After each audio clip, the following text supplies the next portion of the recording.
విషయం పైన మరొక వైపున మంత్రి నిమ్మల రామానాయుడు మాట్లాడుతున్నారు. ఇప్పుడు ఆ లైవ్ చూద్దాం. స్థాయి నుంచి గ్రీన్ సిగ్నల్ లేకుండా క్రింది స్థాయిలో చేసేటువంటి సాహసం కానీ చొరవ కానీ ఎవరికి ఉండవు. 100కి 100% కూడా ఇవన్నీ కూడా గ్రీన్ సిగ్నల్ పైనుంచి ఉంటాయి. అయితే అవన్నీ కూడా ఇప్పుడు విచారణలో 1 by 1 ఒక్కొక్కటి కూడా బయటకు వస్తాయి. ఖచ్చితంగా ఇటువంటి బ్యారేజ్కి, ఎందుకంటే అందరికీ అన్నం పెట్టేటువంటి అన్నదాతలకి మరి ఉపయోగపడేటువంటి బ్యారేజీల మీద కూడా కుట్ర చేస్తే మరి క్షమించేటువంటి పరిస్థితి లేదు. ఒకవేళ మనం క్షమించినా కూడా భగవంతుడు కూడా వీళ్ళు క్షమించడు. Thank you. మళ్ళీ మనం ఏదైతే బుడమేరకు ఏదైతే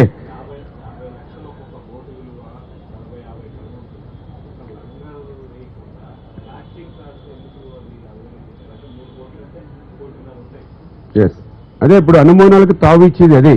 ఎందుకంటే మనము ఏ ఫ్లడ్ వచ్చింది అని అంటే ఒక 1000 రూపాయల వస్తువు కూడా జాగ్రత్త పెట్టుకుంటాం.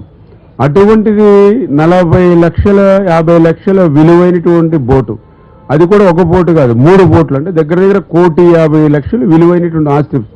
అందువల్ల కూడా బోట్లు నడిపే వాళ్ళకంటే అది ఇంకా 100 కోట్లతో సమానం. ఎందుకంటే అదే వాళ్ళకి జీవనాధారం.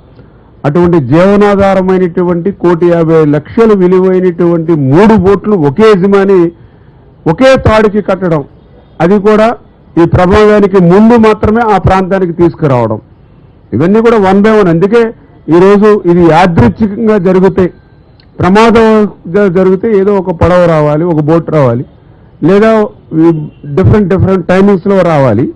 అందుకనే ఇవన్నీ కూడా మనం ఏ కోణం ఉన్నప్పటికీ కూడా, అంటే ఇది రాజకీయపరమైనటువంటి కక్షతో కాకుండా ప్రకాశం బ్యారేజీని సేఫ్టీగా ఉంచవలసిన బాధ్యతగా మేము దర్యాప్తు చేస్తూ ఉన్నాం.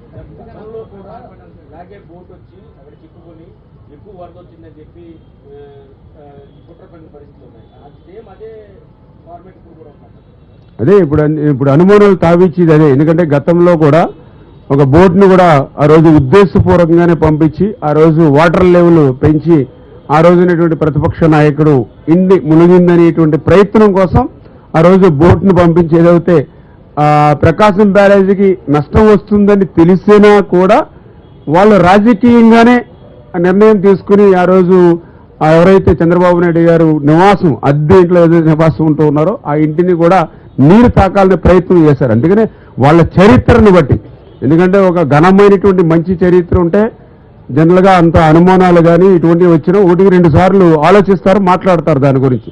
కానీ వాళ్ళకున్నటువంటి చరిత్ర అంతా కూడా కుట్రపూరితమైనటువంటి చరిత్ర కాబట్టే ఈవేళ సామాన్య రైతు దగ్గర నుంచి అత్యున్నతమైనటువంటి దర్యాప్తు అధికారి వరకు కూడా అనుమానాలు వ్యక్తం చేస్తున్న పరిస్థితి. Thank you.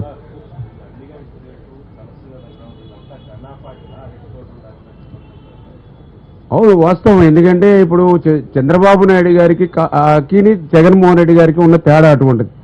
ఎందుకంటే నిన్న ఒక చిన్న తప్పు జరిగిందని తెలిస్తే సాక్షాత్తు ఒక శాసనసభ్యుడినే పార్టీ నుంచి సస్పెండ్ చేసినటువంటి నాయకుడు చంద్రబాబు నాయుడు గారు.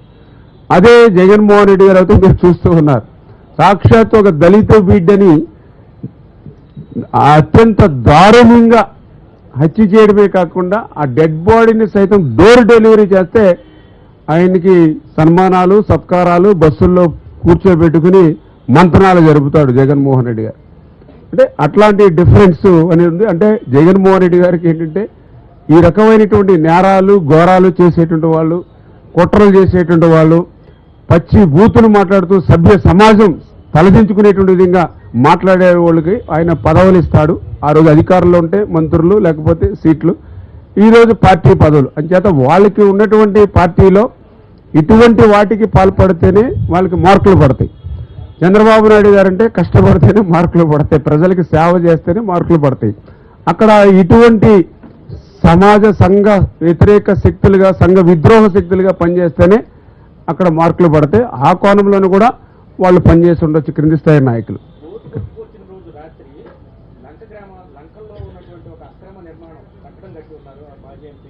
అక్కడ ఆయన ఉన్నారు అర్ధరాత్రి 2 గంటల వరకు. 6 గంటలకే ఎస్పీ గారు, అదేవిధంగా లోకల్ ఉన్న తహసీల్దార్ గారు ఆయన ఫోన్ చేసి రావాలన్నా రాలేదు. రాత్రి 2 గంటల టైంలో బోర్డు తెప్పించుకుని ఎంఆర్ఓతో మాట్లాడి బోర్డు తెప్పించుకుని బయటకు వచ్చారని రాజధాని రైతు అంటారు. అది ఇప్పుడు మనకి ఏంటంటే ఒక్కొక్కటి మీరు చెప్పినట్లుగా సమాచారం వస్తూ ఉంది. ఏదైతే లోకల్గా ఉన్నటువంటి రైతులు కానీ వీళ్ళు కానీ ఇట్లా ఉద్దేశపూర్వకంగా ఉంది అనేదే వాళ్ళందరూ కూడా వెళ్ళవిచ్చేయండి. అన్నీ కూడా మేము దర్యాప్తు చేస్తున్నాం. ఆ దర్యాప్తు జరిగిన తర్వాత ఏంటి వాస్తవాలు అనేది మళ్ళీ మీకు కూడా తెలియజెప్తాం. ఎవరెవరు ఉన్నట్టు ప్రాథమికంగా ఏమైనా అంచనా? ఏదైతే ఇప్పుడు ఇంకా మనం అయితే అంచనాలకు రాలేము. ఏదైతే దర్యాప్తులో ఉంది కాబట్టి వాళ్ళకి స్వేచ్ఛనివ్వాలి. వాళ్ళు స్వేచ్ఛగా దర్యాప్తు చేసిన తర్వాత వాళ్ళు ఇచ్చిన రిపోర్ట్ని బట్టి మీకు మనం చెప్పగలుగుతాం. Thank you. ఈ పోలీసు ఎవరైతే ఈ యొక్క ఉషాద్రి రామ్మోహన్ రావు ఎవరైతే ఈ యొక్క వైఎస్ఆర్సీపీ పార్టీకి సంబంధించినటువంటి వారి అనుచరులు ఎవరైతే ఉన్నారో మరి ఆల్రెడీ పోలీసు వాళ్ళని పిలిచి ఆల్రెడీ నిందితులను అదుపులో తీసుకుని దర్యాప్తు చేస్తున్నామని చెప్తూ ఉన్నారు. అది ఆ దర్యాప్తు అనేది జరుగుతూ ఉంది. వాళ్ళని కూడా ఎంక్వైరీ చేస్తూ ఉన్నారు. వాళ్ళగా ఏదైతే వాళ్ళు సెల్ ఫోన్స్ కానీ అదేవిధంగా గూగుల్ కానీ ఇవన్నీ కూడా వెరిఫై చేస్తూ ఉన్నారు. వాళ్ళని కూడా విచారణ చేస్తున్నామని పోలీసులు అయితే చెప్పడం జరుగుతుంది. విచారణ జరుగుతూ ఉంది. ఇంకా ఎంతవరకు అనేది ఇంకా అంటే ప్రజెంట్ అయితే ఇంకా దాని వివరాలన్నీ కూడా 1 by 1 అంటే విచారణ పూర్తి అవ్వకుండానే ఇంకా మనం పూర్తిగా వివరాలు వెల్లడించలేం. ఏదైతే అక్కడ జరిగినటువంటి విధానాన్ని బట్టి అక్కడ ఉన్నటువంటి సమాచారాన్ని బట్టి దీని వెనుక ఏదైనా కుట్ర ఉందా, ఎందుకంటే భవిష్యత్తులో ఇటువంటివి కూడా పునరావృతం కాకుండా ఉండాలని అంటే ఈ ప్రభుత్వం సీరియస్గా గట్టిగా చేయాలనే ఉద్దేశంతో ఎంక్వైరీ చేస్తున్నాం. ఆ దర్యాప్తులో ఏవైతే విషయాలు వచ్చినాయో అవి తర్వాత మీకు అందరికి కూడా తెలియజేసుకుంటాం. ముఖ్యంగా ఏదైతే పై స్థాయి నుంచి గ్రీన్ సిగ్నల్ లేకుండా క్రింది స్థాయిలో చేసేటువంటి సాహసం కానీ చొరవ కానీ ఎవరికి ఉండవు. 100కి 100% కూడా ఇవన్నీ కూడా గ్రీన్ సిగ్నల్ పైనుంచి ఉంటాయి. అయితే అవన్నీ కూడా ఇప్పుడు విచారణలో 1 by 1 ఒక్కొక్కటి కూడా బయటకు వస్తాయి. ఖచ్చితంగా ఇటువంటి బ్యారేజ్కి, ఎందుకంటే అందరికీ అన్నం పెట్టేటువంటి అన్నదాతలకి మరి ఉపయోగపడేటువంటి బ్యారేజీల మీద కూడా కుట్ర చేస్తే మరి క్షమించేటువంటి పరిస్థితి లేదు. ఒకవేళ మనం క్షమించినా కూడా భగవంతుడు కూడా వీళ్ళు క్షమించడు. ఇప్పుడు అనుమానాలకు తావు ఇచ్చేది అదే. ఎందుకంటే మనము ఏ ఫ్లడ్ వచ్చింది అని అంటే ఒక 1000 రూపాయల వస్తువు కూడా జాగ్రత్త పెట్టుకుంటాం. అటువంటిది 40 లక్షల 50 లక్షల విలువైనటువంటి బోటు, అది కూడా ఒక బోటు కాదు 3 బోట్లు, అంటే దగ్గర 1,50,00,000 విలువైనటువంటి ఆస్తి. అందుకని కూడా బోట్లు నడిపే వాళ్ళకంటే అది ఇంకా 100 కోట్లతో సమానం. ఎందుకంటే అదే వాళ్ళకి జీవనాధారం.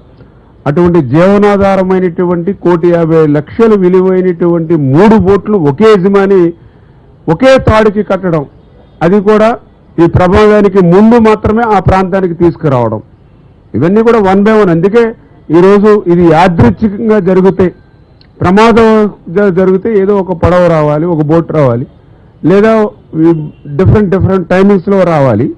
అందుకనే ఇవన్నీ కూడా మనం ఏ కోణం ఉన్నప్పటికీ కూడా, అంటే ఇది రాజకీయపరమైనటువంటి కక్షతో కాకుండా ప్రకాశం బ్యారేజీని సేఫ్టీగా ఉంచవలసిన బాధ్యతగా మేము